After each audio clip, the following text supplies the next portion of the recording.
Welcome to the Crafty Queen channel, and today I'm going to show you how I painted my dining room wall into this.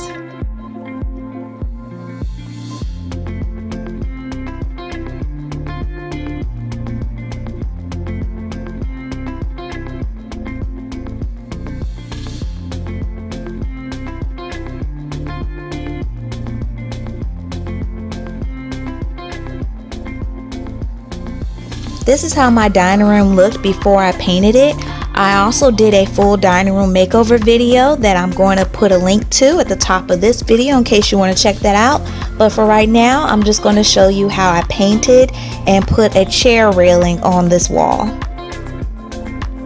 There's already molding on my half wall, so I wanted to make sure my chair railing was the same height as this current molding. I measured it to be 42.5 inches from the floor, so I marked lines on my other walls throughout the room to show where the chair railing will go. The paint I'm going to use is the exact same color of each other, but the top part above the chair railing I'm going to use a semi-gloss paint, and below the chair railing on the bottom I'm going to use a flat paint.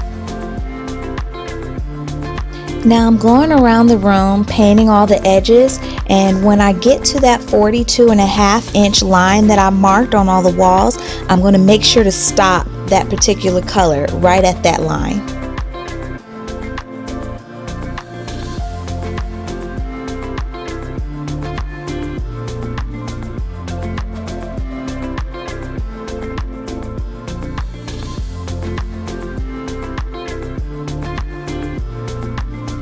I bought this stencil from Michael's for about $5, and after I did the proper measurements, I just taped it to my wall, and I used the line in the design to match up my leveler. And once I made sure the design is level to my wall, I applied a light coat of paint.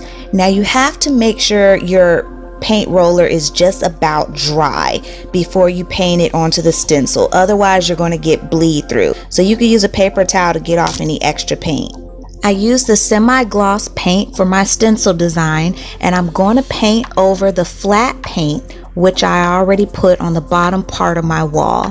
The glossy paint is going to shine off of the lighting in the room against the matted flat paint on the wall, and that's what gives us that cool look.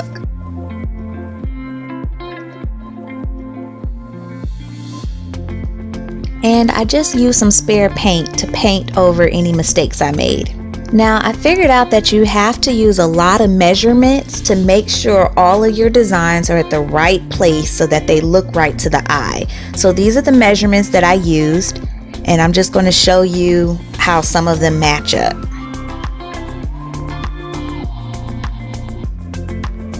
And if you're enjoying my video so far and you want to catch more of my makeover videos, go ahead and subscribe to my channel.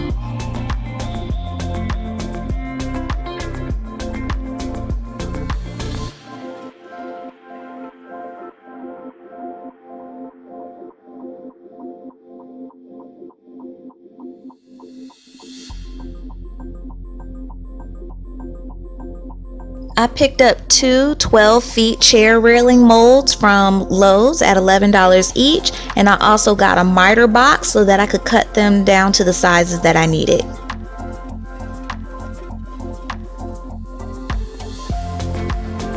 This miter box was a very affordable way for me to get my chair railings cut down to the size that I needed. Not only was I able to cut 90-degree angles as I'm showing you here, but I was also able to cut 45-degree angles for the corner pieces, which you're going to see later.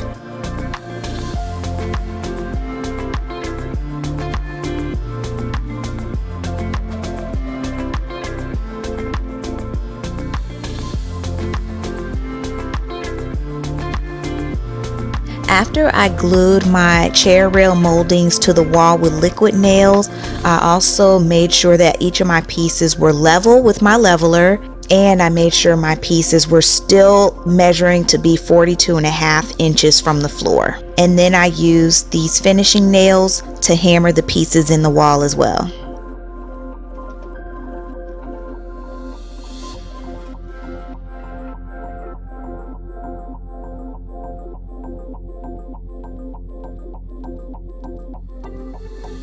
And now I'm showing you how I was able to cut those 45-degree angles for the corner pieces.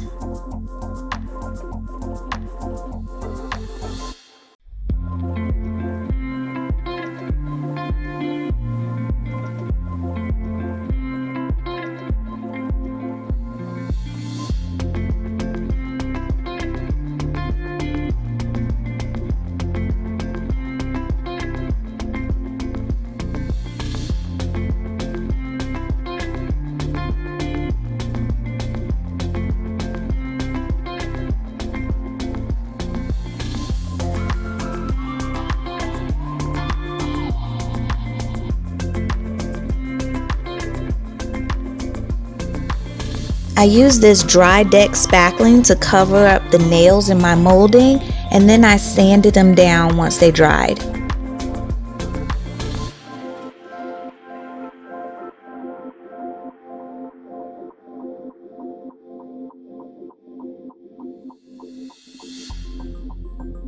Then I went around the room and I caulked the top and the bottom of my chair rail molding.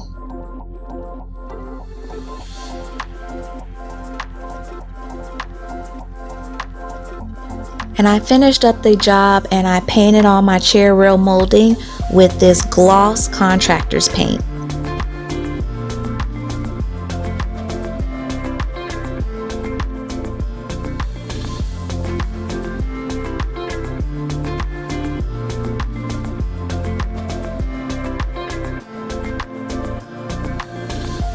Thank you guys for watching, and don't forget to watch the video on how I made over this entire dining room. Like always, don't forget to subscribe to my channel, and I will catch you guys next time. Bye.